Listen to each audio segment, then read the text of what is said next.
Assalamualaikum warahmatullahi wabarakatuh. Perkenalkan nama saya Sutarno, NPM 2422310004B. Saya akan mempresentasikan tugas mata kuliah Global Marketing Dinamik yang berjudul Keberlanjutan Rantai Pasok Global untuk Kopi Robusta Indonesia, mengambil studi kasus program keberlanjutan rantai pasok di PT Nestle. Industri kopi global menghadapi tekanan multidimensi yang sangat kompleks, mulai dari perubahan iklim, degradasi sumber daya alam, harga yang terus berubah, hingga meningkatnya tuntutan konsumen dan investor terhadap praktek bisnis yang berkelanjutan. Karena itu, dalam konteks global value chain, semua perusahaan multinasional saat ini sedang menerapkan kerangka kerja ini untuk bisa menjawab semua tantangan tersebut. Tekanan tersebut sangat relevan bagi kopi robusta yang memainkan peran strategis dalam konsumsi kopi global, khususnya untuk kopi instan dan produk olahan. Ini berdasarkan grafik di atas, kita ketahui bahwa pada tahun 2021-22 dan 2023 ini produksi mengalami anjlok. Ini berkaitan dengan COVID juga, dan ini yang menyebabkan struktur pasokan yang juga terkonsentrasi di berbagai negara, yaitu di Vietnam, Brazil, Indonesia, dan Uganda dan India, yang membuat produksi ini berpotensi berdampak sistemik bagi seluruh konsumsi di Indonesia, di dunia. Dalam konteks ini, keberlanjutan pasokan kopi tidak dapat dilepas dari kondisi produksi di tingkat petani kecil sebagai aktor dominan di hulu.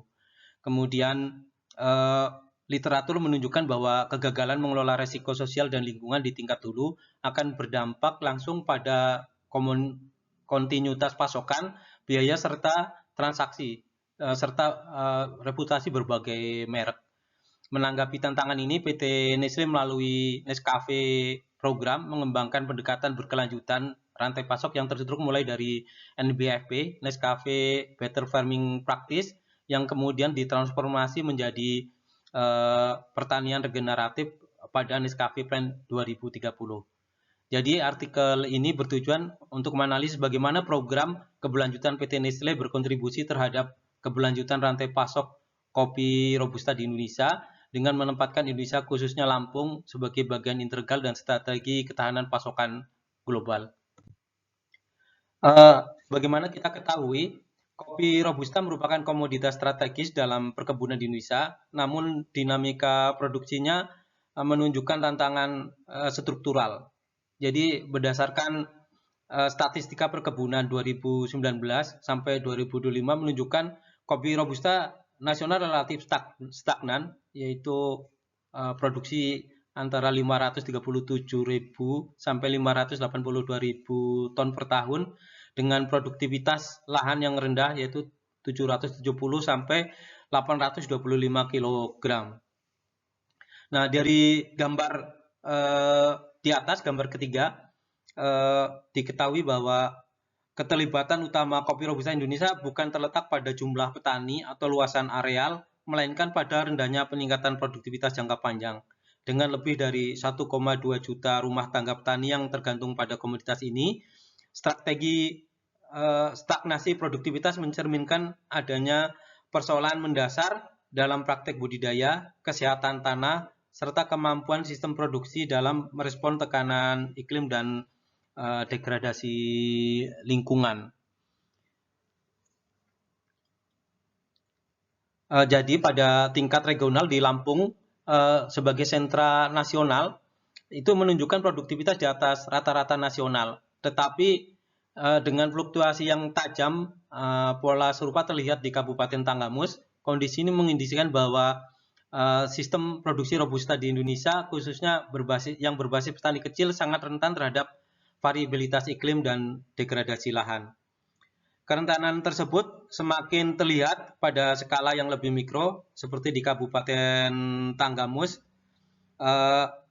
yang mencatat produktivitas di atas rata-rata provinsi dan nasional, tetapi mengalami tren penurunan pada periode 2021 dan 2023. Gambar 4 menunjukkan bahwa wilayah hulu dan berbasis petani kecil menjadi titik kritis dalam berkelanjutan pasokan kopi Robusta di Indonesia, terutama dalam konteks perubahan iklim dan degradasi sumber daya lingkungan. Landasan konseptual dari artikel ini adalah mengintegrasikan 3 kerangka konseptual utama, yaitu yang pertama perspektif global value chain yang menekankan peran perusahaan dalam mengordinasi produksi global dan mengelola risiko di tingkat hulu.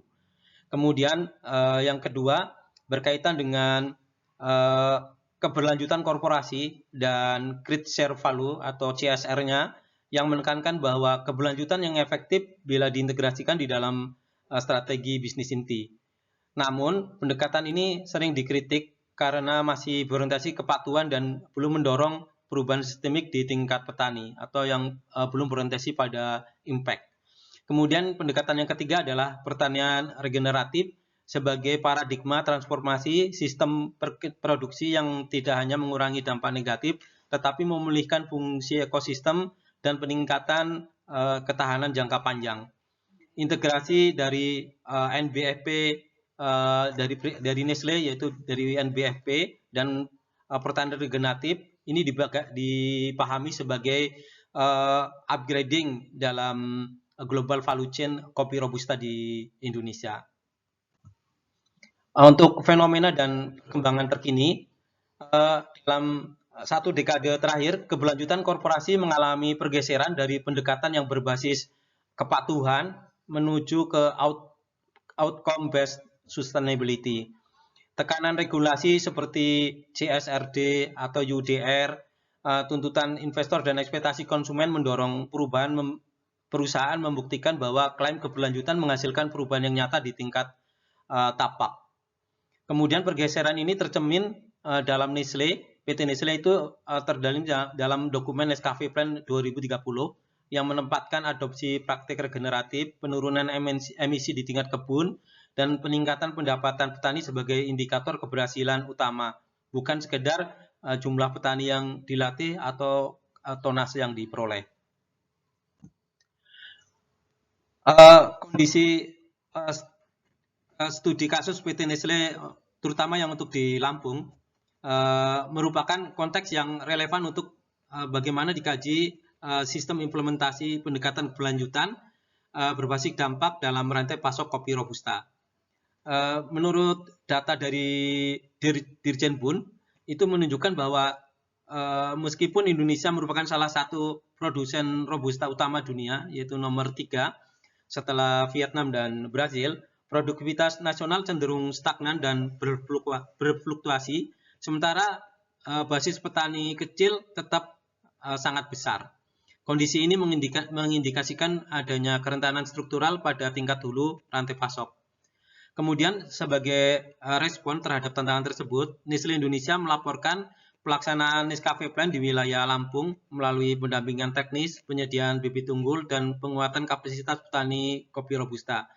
Publikasi resmi Nestle menyebutkan bahwa puluhan ribu petani kopi di Lampung, termasuk di Kabupaten Tanggamus dan Lampung Barat, telah terlibat dalam program ini melalui Agri Service Team dan kemitraan jangka panjang dengan komunitas petani.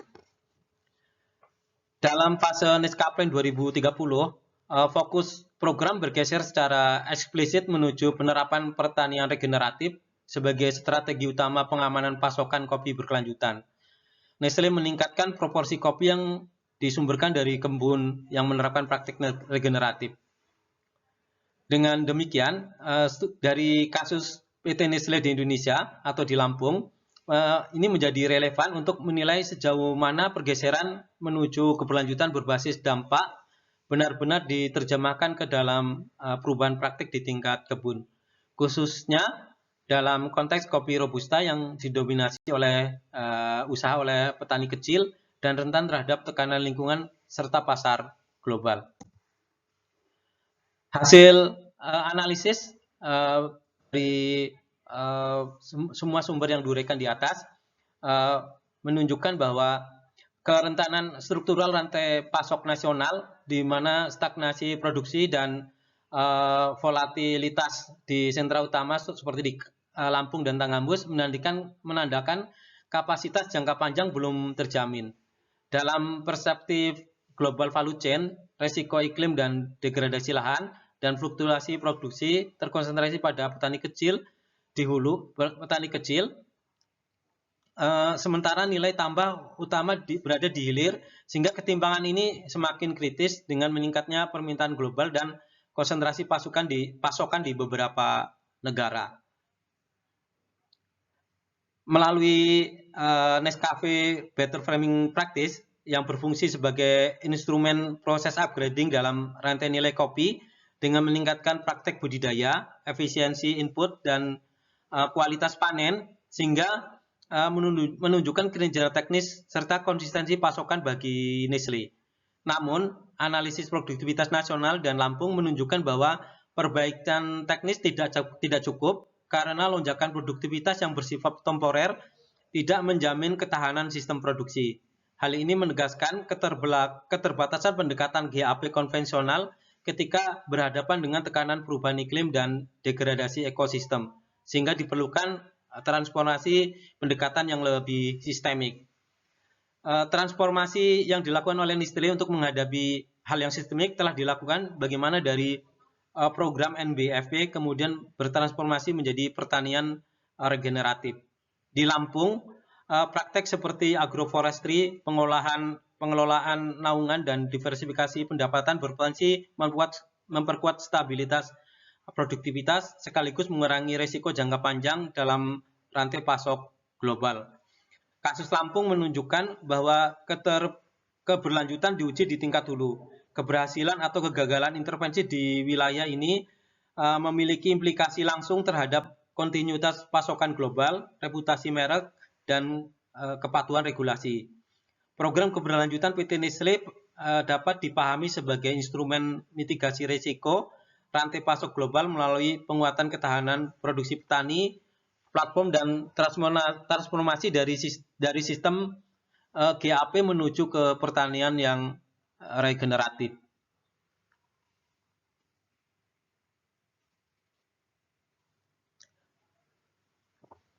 Keberlanjutan berbasis outcome ini sangat tergantung terhadap konsistensi implementasi, kualitas pendampingan, dan integrasi dalam kebijakan publik serta inisiatif multi pihak, sehingga tanpa dukungan ekosistem yang luas terhadap risiko pilot sukses, tetapi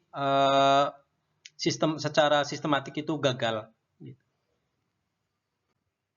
Implikasi praktisnya adalah bagi korporasi atau perusahaan, keberlanjutan harus diintegrasikan ke dalam sistem pengadaan bahan baku dengan key performance indikator tersebut yang berbasis outcome dan skema insentif yang adil bagi petani. Bagi pemerintah, implikasi bagi pemerintah diperlukan penyelarasan kebijakan nasional dengan standar global serta penguatan kolaborasi multi pihak. Kemudian implikasi bagi petani, adopsi pertanian regeneratif merupakan strategi peningkatan ketahanan dan kesejahteraan jangka panjang yang memerlukan dukungan kelembagaan.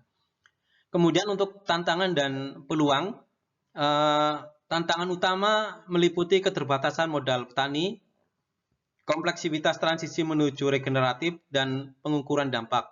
Namun, dengan meningkatnya permintaan global terhadap kopi berkelanjutan, tekanan regulasi, dan peran korporasi sebagai katalis perubahan membuka peluang transformasi sistem produksi Robusta di Indonesia. Penutup, studi ini menegaskan bahwa keberlanjutan rantai pasok global kopi Robusta Indonesia bukan sekedar isu kepatuhan, melainkan agenda strategis jangka panjang. Transformasi dari GAP menuju pertanian regeneratif berbasis outcome merupakan prasyarat penting untuk menjaga ketahanan pasokan, meningkatkan kesejahteraan petani, dan memperkuat posisi Indonesia dalam rantai pasok kopi global. Demikian presentasi dari saya. Atas perhatiannya diucapkan terima kasih.